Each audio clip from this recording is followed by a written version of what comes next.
جمشید کچھ عرصے کے لیے زیر زمین چلا گیا، لیکن پھر رفتہ رفتہ اس نے اپنی سرگرمیاں شروع کر دی۔ وہی پولیس والے جنہوں نے جلات خان کو خطرناک سمگلر قرار دے کر گولیوں سے بھون ڈالا تھا، جمشید کے سرپرست بن گئے۔ وہ اچھی طرح جانتا تھا کہ جس دن پولیس اس سے ناراض ہو گئی، اس کا انجام بھی جلات خان جیسا ہی ہوگا۔ اب جمشید نے اپنا گروہ بنا لیا تھا۔ اسے پولیس کے بعض اعلیٰ افسروں کی سرپرستی بھی حاصل تھی اور وہ انہیں ہر مہینے لاکھوں روپے دیتا تھا۔ جلات خان کی زندگی میں جمشید کے کچھ ایسے لوگوں سے رابطے ہو گئے تھے جو ہیروئن کی اسمگلنگ کے سلسلے میں بین الاقوامی شہرت رکھتے تھے۔ ان کی وجہ سے جمشید کا نام بھی بین الاقوامی ڈرگ مافیا میں شہرت اختیار کر گیا، لیکن اس کے اصل نام سے کوئی واقف نہیں تھا۔ لوگ اسے پرنس کے نام سے جانتے تھے۔ شہر میں اسلحہ اور منشیات فروشوں کے کئی گروہ سرگرم تھے۔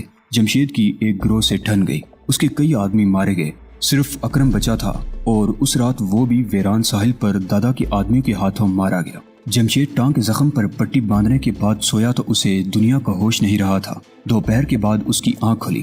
اس وقت بوڑھا ملازم کمرے میں داخل ہو رہا تھا۔ اس سے پہلے کہ ان دونوں میں سے کوئی کچھ کہتا، دروازے کی کال بیل گونج اٹھی۔ دیکھو کون ہے؟ جمشید نے بوڑھے کی طرف دیکھتے ہوئے کہا۔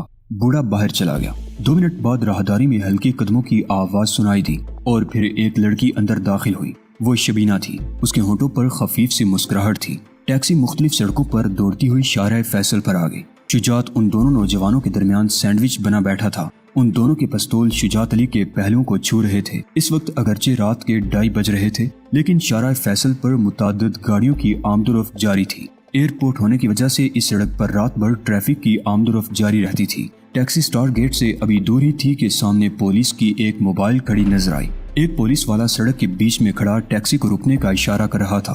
موبائل کے قریب گاڑی روک لینا۔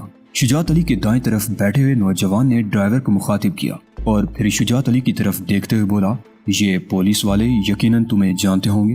ہماری چیکنگ نہیں ہونی چاہیے، اور اگر تم نے کوئی گڑبڑ کرنے یا کوئی خفیہ اشارہ کرنے کی کوشش کی تو اپنی جان کی پرواہ کیے بغیر تمہیں گولی مار دیں گے۔ ٹیکسی کی رفتار کم ہونے لگی اور بالآخر وہ موبائل کے قریب رک گئی۔ 2 پولیس والے رائفلیں تانے کھڑے تھے۔ پولیس پارٹی کا انچارج ایک ASI تھا۔ وہ چند مہینے شجاعت علی کی ماتحتی میں بھی رہ چکا تھا۔ اس نے ٹیکسی میں جھانک کر دیکھا تو شجاعت علی کو دیکھتے ہی چونک سا گیا۔ سر آپ؟ وہ بولا۔ اس وقت کہاں؟ ایک ضروری کام سے جا رہا ہوں، سب ٹھیک ہے۔ شجاعت علی نے اس کی بات کاٹ دی۔ دائیں طرف والے نوجوان کی جیب میں رکھے ہوئے پستول کی نال اس کے پہلو کو چھو رہی تھی۔ سر اگر ہماری ضرورت ہو تو… شجاعت علی نے ایک بار پھر اس کی بات کاٹ دی۔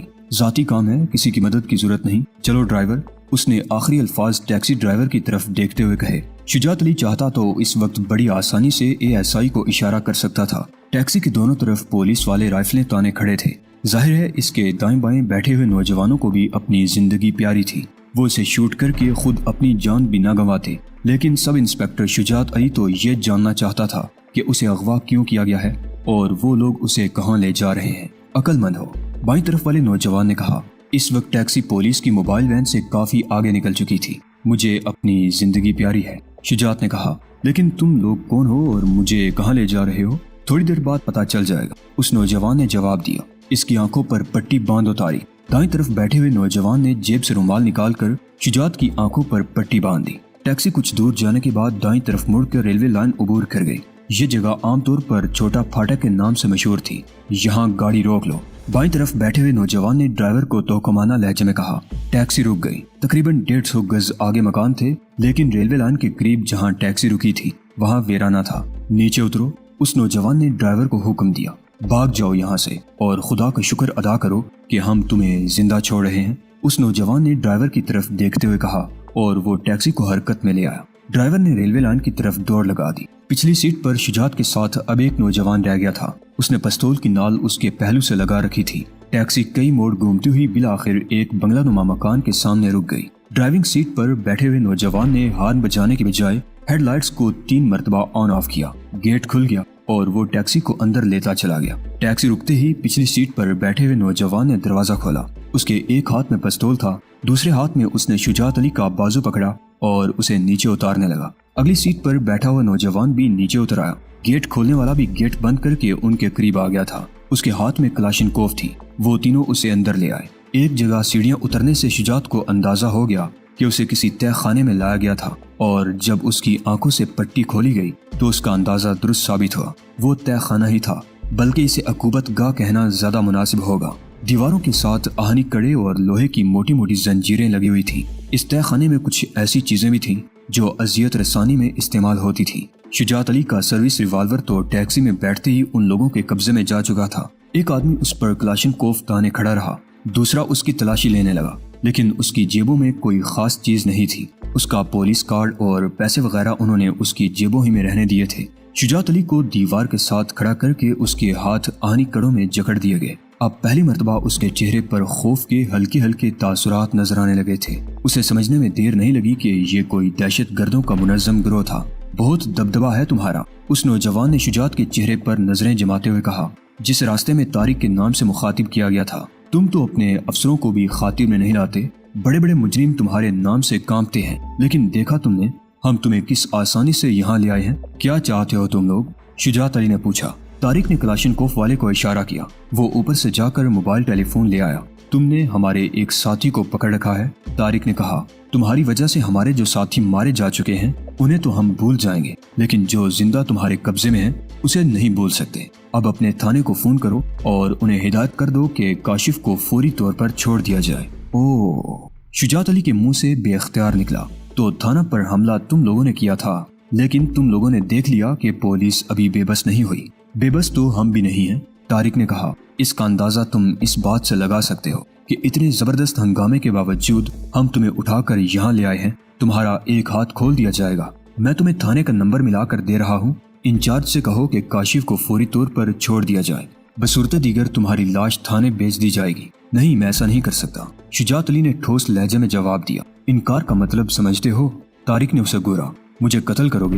اس سے زیادہ اور کیا کرو گے؟ شجاعت علی نے کہا۔ نہیں، طارق نے جواب دیا، ہم تمہیں زندہ رکھیں گے، اور اس طرح زندہ رکھیں گے کہ تم مرنے کی دعائیں مانگو گے اور تمہیں موت نہیں آئے گی۔ میں تمہیں سوچنے کے لیے صرف 1 منٹ دے سکتا ہوں۔ اس نے کہتے ہوئے گھڑی کی طرف دیکھا۔ 1 منٹ کی مہلت کی بھی ضرورت نہیں، شجاعت علی نے کہا۔ جو کچھ کرنا چاہتے ہو فوراً شروع ہو جاؤ۔ طارق نے موبائل ٹیلی فون اپنے ساتھی کی طرف بڑھا دیا اور ٹھیک 1 منٹ بعد اس نے شجاعت علی کے جبڑے پر پہلا گوسہ رسید کر دیا۔ شجاعت علی کے منہ سے ہلکی سی کرا نکلی، اس کا سر پیچھے دیوار سے ٹکرا گیا تھا۔ تمہاری آواز اس تہہ خانے سے باہر نہیں جائے گی، طارق غرایا۔ جتنا چیخنا چاہتے ہو چیخ لو۔ اس نے شجاعت علی پر گوسوں کی بارش کر دی۔ کوئی گوسہ شجاعت علی کے منہ پر پڑتا تو کوئی سینے پر اور کوئی پیٹ پر۔ شجاعت علی اب واقعی چیخ رہا تھا، اس کے ناک اور ہونٹوں سے خون بہنے لگا تھا۔ میں تمہیں ایک آخری موقع دے رہا ہوں، طارق ہاتھ روک کر غرایا۔ نہیں شجاعت، نہیں، شجاعت علی چیخا۔ میں دیکھتا ہوں تم کب تک اپنی ضد پر قائم رہتے ہو، طارق نے کہتے ہوئے اپنے ساتھی کی طرف اشارہ کیا۔ اس نے آہنی کڑوں سے شجاعت علی کے ہاتھ کھول دیے۔ شجاعت علی لڑکھڑا کر اوندے منہ فرش پر گرا۔ 2 آدمی فوراً ہی اس کے اوپر چڑھ گئے اور اس طرح کودنے لگے جیسے بنگڑا ڈال رہے ہوں، اور پھر اس کے جسم پر زور زور سے ٹھوکریں مارنے لگے۔ ہمارے آدمی کو چھوڑنے کو تیار ہو یا نہیں؟ طارق غرایا۔ نہیں نہیں، شجاعت علی چیخا۔ طارق کے اشارے پر ان دونوں آدمیوں نے شجاعت علی کو گرفت میں لے لیا۔ طارق نے تہہ خانے کے ایک طرف میز پر پڑا ہوا پلاس اٹھا لیا اور شجاعت علی کے قریب بیٹھ گیا۔ شجاعت علی کو سمجھنے میں دیر نہیں لگی کہ وہ کیا کرنا چاہتا تھا۔ طارق نے شجاعت علی کے بائیں ہاتھ کے انگوٹھے کا ناخن پلاس کی گرفت میں لے لیا۔ دوسرے آدمی نے اس کا ہاتھ مضبوطی سے گرفت میں لے رکھا تھا۔ طارق پلاس کو جھٹکے دینے لگا۔ شجاعت علی چیخ رہا تھا، لیکن طارق کے چہرے پر درندگی تھی۔ اس کی عمر اگرچہ 22-23 سال تھی، لیکن وہ بے حد سنگ دل اور شفاق انسان ثابت ہوا تھا۔ وہ شجاعت علی کی چیخوں کی پرواہ کیے بغیر پلاس کو زور زور سے جھٹکے دیتا رہا۔ شجاعت علی کا ناخن جڑ سے اکھڑ گیا، خون کا فوارہ ابل پڑا۔ شجاعت علی بری طرح تڑپنے لگا۔ طارق نے اب انگوٹھوں کے ساتھ والی انگلی کا ناخن پلاس کی گرفت میں لے لیا۔ چند سیکنڈ بعد اس انگلی کا ناخن بھی جڑ سے اکھڑ گیا۔ شجاعت علی بری طرح چیخ رہا تھا اور پھر اس کی چیخیں ڈوبتی چلی گئیں۔ وہ بے ہوش ہو گیا۔ شجاعت علی جب ہوش میں آیا تو وہ تہہ خانے میں اکیلا تھا۔ اس کے انگوٹھے اور انگلی پر ناخن کی جگہ خون جمع ہوا تھا۔ پورے بازو میں درد کی لہریں اٹھ رہی تھی۔ خون فرش پر بھی ادھر ادھر بکھرا ہوا تھا۔ وہ سر جھٹکتے ہوئے ادھر ادھر دیکھنے لگا۔ اسے یہ جان کر حیرت ہوئی تھی کہ وہ تہہ خانے میں نہ صرف اکیلا تھا بلکہ وہ زنجیروں سے بھی آزاد تھا اور کمرے کے وسط میں فرش پر پڑا ہوا تھا۔ وہ کچھ دیر تک فرش پر بیٹھا رہا، پھر تہہ خانے کی سیڑھیوں کی طرف دیکھنے لگا۔ سیڑھیوں کے اختتام پر دروازہ تھا۔ وہ اٹھ کر سیڑھیوں کی طرف بڑھا۔ اس کے قدم لڑکھڑا رہے تھے، لیکن اس نے جلدی ہی اپنی حالت پر قابو پا لیا اور دبے قدموں سیڑھیوں پر چڑھنے لگا۔ تہہ خانے کا دروازہ لوہے کا تھا اور اندر کی طرف کھلتا تھا، لیکن دروازہ باہر سے بند تھا۔ اس نے دروازے پر ہاتھ رکھا ہی تھا کہ باہر قدموں کی آواز سن کر چونک گیا۔ وہ دروازے کے پیچھے دیوار کے ساتھ چپک کر کھڑا ہو گیا۔ قدموں کی آواز دروازے کے قریب آ کر رک گئی۔ باہر سے کسی نے تالا کھولا اور پھر آہنی دروازہ آہستہ آہستہ کھلنے لگا۔ شجاعت علی دیوار سے چپکا سانس روک کے کھڑا تھا۔ دروازہ آہستہ آہستہ کھل رہا تھا۔ سب سے پہلے کلاشنکوف کی نال نظر آئی جو آہستہ آہستہ آگے بڑھ رہی تھی۔ دروازہ کچھ اور کھل گیا۔ وہ جو کوئی بھی تھا بہت محتاط لگ رہا تھا۔ رائفل کی نال کچھ اور آگے ہو گئی۔ شجاعت علی صورتحال سے نمٹنے کے لیے تیار ہو گیا۔ اب رائفل پر 2 ہاتھ بھی نظر آ رہے تھے۔ پھر ایک پیر پہلی سیڑھی پر رکھا گیا۔ شجاعت علی نے بڑی پھرتی سے دونوں ہاتھوں سے رائفل کی نال کو پکڑ کر زوردار جھٹکا دیا۔ آنے والا بظاہر محتاط تو لگتا تھا لیکن غالباً اس اچانک افتاد کے لیے تیار نہیں تھا۔ وہ کلابازیاں کھاتا ہوا سیڑھیوں پر لڑکنے لگا۔ شجاعت بھی اپنا توازن برقرار نہیں رکھ سکا تھا۔ وہ بھی سیڑھیوں پر لڑک گیا۔ کلاشنکوف بھی دونوں کے ہاتھوں سے نکل گئی تھی۔ شجاعت پشت کے بل سیڑھیوں کے قریب فرش پر گرا تھا۔ دوسرا آدمی اس سے پہلے ہی سنبھل چکا تھا۔ یہ وہی آدمی تھا جس نے رات ٹیکسی کے آنے پر بنگلے کا گیٹ کھولا تھا۔ اس نے شجاعت پر چھلانگ لگا دی۔ شجاعت نے حواس سے کام لیتے ہوئے اسے دونوں پیروں پر روک کر دور اچھال دیا اور خود بھی فوراً ہی سنبھل گیا۔ دوسرے آدمی نے بھی سنبھلنے میں دیر نہیں لگائی تھی۔ اس شخص نے فرش پر پڑی ہوئی کلاشنکوف کی طرف چھلانگ لگائی۔ شجاعت نے پیر آگے کر دیا۔ وہ شخص منہ کے بل گرا۔ اس کا سر سب سے نچلی سیڑھی پر ٹکرایا۔ اس کی پیشانی کی کھال پھٹ گئی اور خون بہہ نکلا۔ شجاعت زخمی تھا۔ اس کے ایک ہاتھ کا انگوٹھا اور ایک انگلی بیکار ہو چکی تھی۔ اس دنگا مشتی سے اس کے انگوٹھے اور انگلی سے پھر خون بہہ نکلا لیکن اس کی زندگی داؤ پر لگی ہوئی تھی۔ یہاں سے نکلنے کا یہ اس کے لیے آخری موقع تھا۔ وہ سوچ رہا تھا کہ اگر حملہ ور کے دوسرے ساتھی دنگا مشتی کی آواز سن کر آ گئے تو وہ لوگ اب اسے زندہ نہیں چھوڑیں گے۔ حملہ ور نے اس کے منہ پر گونسا مارنا چاہا۔ شجاعت نے اس کا وار کلائی پر روکا اور اس کے ساتھ ہی اس کے پہلو پر زوردار ٹھوکر مار دی۔ وہ شخص کرا کر الٹ گیا۔ شجاعت نے اسے ٹھوکروں پر رکھ لیا۔ وہ شخص لڑکتا ہوا کلاشنکوف تک پہنچ گیا۔ اس نے جیسے ہی کلاشنکوف پر ہاتھ رکھا شجاعت نے بھی اس پر چھلانگ لگا دی۔ وہ شخص سینے کے بل فرش پر پڑا تھا اور شجاعت اس کے اوپر۔ دونوں کے ہاتھ کلاشنکوف پر تھے۔ اس شخص کی انگلی کلاشنکوف کے ٹرائگر پر تھی۔ وہ کلاشنکوف کی نال شجاعت کے سر کی طرف لانے کی کوشش کر رہا تھا۔ اسی جدوجہد میں ٹرائگر دب گیا۔ رائفل آٹومیٹک تھی۔ گولیاں تڑا تڑ رائفل کی نال سے نکلیں۔ گولیوں کی تڑتڑاہٹ کے ساتھ ہی تہہ خانہ ایک انسانی چیخ کی آواز سے بھی گونج اٹھا۔ وہ طارق کا دوسرا ساتھی تھا جو دنگا مشتی کی آواز سن کر تہہ خانے میں آ رہا تھا۔ وہ ابھی تیسری سیڑھی پر تھا کہ کلاشنکوف سے نکلنے والے گولیوں نے اس کا سینہ چھلنی کر دیا اور وہ چیختا ہوا سیڑھیوں پر لڑکتا ہوا نیچے آ رہا۔ شجاعت علی ایک لمحے کو دم بخود سا رہ گیا۔ اس شخص نے اس صورتحال سے پورا فائدہ اٹھایا۔ اس نے پوری قوت سے شجاعت کو اپنے اوپر سے دھکیل دیا۔ وہ اٹھ کر رائفل سیدھی کرنا ہی چاہتا تھا کہ شجاعت نے لیٹے لیٹے لوٹ لگا کر اس کے ہاتھ پر ٹھوکر مار دی۔ رائفل اس شخص کے ہاتھ سے نکل گئی۔ اس شخص نے سیڑھیوں کی طرف دوڑ لگا دی۔ شجاعت بھی سیڑھیوں کی طرف دوڑا۔ اس شخص نے آخری سیڑھی پر پہنچتے ہی دروازہ بند کرنے کی کوشش کی تھی لیکن شجاعت بر وقت اوپر پہنچ گیا۔ اس نے اپنا زخمی ہاتھ آگے بڑھا دیا۔ اس کا ہاتھ دروازے میں دب گیا۔ وہ شخص دروازے کو پوری قوت سے اپنی طرف کھینچ رہا تھا۔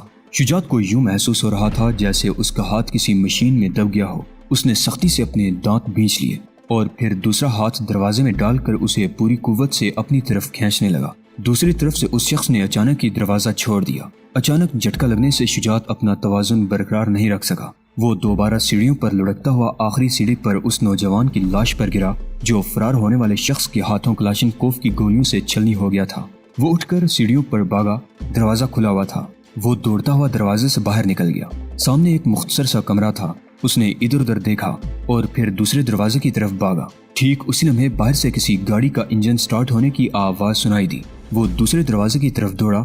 وہ جب دوسرے کمرے سے ہوتا ہوا باہر نکلا تو بنگلے کا باہر کا مین گیٹ کھلا ہوا تھا اور ٹیکسی بڑی تیزی سے ریورس میں گیٹ سے باہر نکل رہی تھی۔ سب انسپیکٹر شجاعت علی گیٹ کی طرف دوڑا۔ ٹیکسی گیٹ سے نکل کر سڑک پر پہنچ چکی تھی۔ وہ دائیں طرف مڑی اور ٹائروں سے چرچراہٹ کی آواز پیدا کرتی ہوئی تیز رفتاری سے سڑک پر دوڑنے لگی۔ شجاعت پاگلوں کی طرح ٹیکسی کے پیچھے دوڑا لیکن وہ دیکھتے دیکھتے موڑ گھوم کر نگاہوں سے اوجھل ہو چکی تھی۔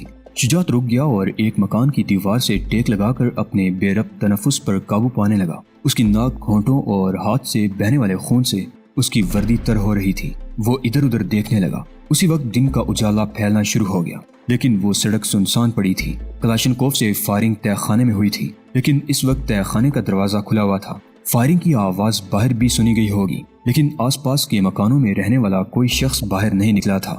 دہشت گردی کے واقعات سے لوگ سہمے ہوئے تھے۔ لوگ فائرنگ کی آواز سن کر باہر تو کیا نکلتے، وہ گھروں کی بتیاں تک بجھا لیتے تھے۔ شجاعت کو یہ اندازہ لگانے میں بھی دشواری پیش نہیں آئی تھی کہ اس وقت اس مکان میں اس حملہ ور اور طارق کے دوسرے ساتھی کے علاوہ کوئی نہیں تھا۔ طارق کا ساتھی مارا گیا تھا اور حملہ ور فرار ہو گیا تھا۔ شجاعت وہاں کھڑا ادھر ادھر دیکھ رہا تھا۔ وہ اندازہ لگانے کی کوشش کر رہا تھا کہ یہ کون سی جگہ ہو سکتی ہے، لیکن وہ کچھ اندازہ نہیں لگا سکا۔ ٹھیک اسی وقت قریب کی مسجد سے فجر کی اذان کی آواز سنائی دی۔ پچھلے دنوں دہشت گردوں نے مسجد میں گھس کر جو قتل و غارت مچائی تھی، اس سے سہم کر اکثر لوگ گھروں میں ہی نماز پڑھ لیتے تھے۔ ان لادین دہشت گردوں نے خانہ خدا کا تقدس بھی پامال کر دیا تھا۔ اسے یقین تھا کہ اس علاقے کے لوگوں نے فائرنگ کی آواز سنی ہوگی تو وہ لوگ اب گھروں سے نہیں نکلیں گے۔ شجاعت محتاط انداز میں چلتا ہوا دوبارہ اسی مکان میں داخل ہو گیا۔ ایک کمرے میں اسے ٹیلی فون مل گیا۔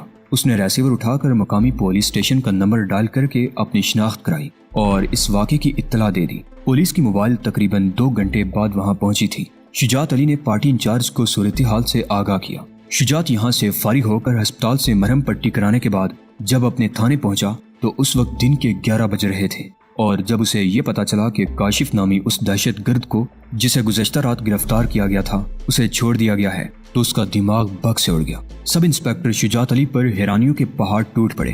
اس کے دماغ میں دھماکے سے ہو رہے تھے اور پورے جسم پر چیونٹیاں سی رینگتی ہوئی محسوس ہو رہی تھی۔ لیکن کیوں؟ اسے کس کے کہنے پر چھوڑا گیا ہے؟ شجاعت علی نے عجیب سی نگاہوں سے انسپکٹر دلاور کی طرف دیکھا۔ وہ بے گناہ تھا، غلط فہمی کی بنا پر گرفت میں آ گیا تھا۔ انسپکٹر دلاور نے جواب دیا، بے گناہ؟ غلط فہمی؟ شجاعت علی نے اسے گورا۔ یہ آپ کہہ رہے ہیں سر؟ آپ اچھی طرح جانتے ہیں کہ اسے خونی مقابلہ کے بعد پکڑا گیا تھا۔ اس نے اور اس کے ساتھیوں نے کس بے رحمی سے میدان میں کھیلتے ہوئے بے گناہ اور معصوم لڑکوں پر گولیاں برسائی تھی۔ کس صفاقی کا مظاہرہ کرتے ہوئے انہوں نے 2 لڑکوں کو موت کی نیند سلا دیا تھا اور کئی لڑکوں کو زخمی کیا تھا۔ آپ کہتے ہیں کہ وہ غلط فہمی کی بنا پر پکڑا گیا تھا۔ کیا غلط فہمی تھی اس کے بارے میں؟ کیا ہم نے اسے راہ چلتے زبردستی پکڑ لیا تھا؟ کچھ ایسی ہی بات ہے، انسپکٹر دلاور نے جواب دیا۔ وہ کھیلنے کے لیے میدان میں آ رہا تھا کہ اسی دوران دہشت گردوں نے وہاں آ کر فائرنگ شروع کر دی۔ وہ ڈر کے مارے بھاگ رہا تھا کہ پولیس کی گولی سے زخمی ہو کر گر پڑا اور ہمارے قابو میں آ گیا۔ اس کا دہشت گردوں سے کوئی تعلق نہیں تھا اور رائفل بھی اس کے ہاتھ میں اتفاق سے آ گئی تھی۔ شجاعت علی نے تنزیہ نگاہوں سے اس کی طرف دیکھا۔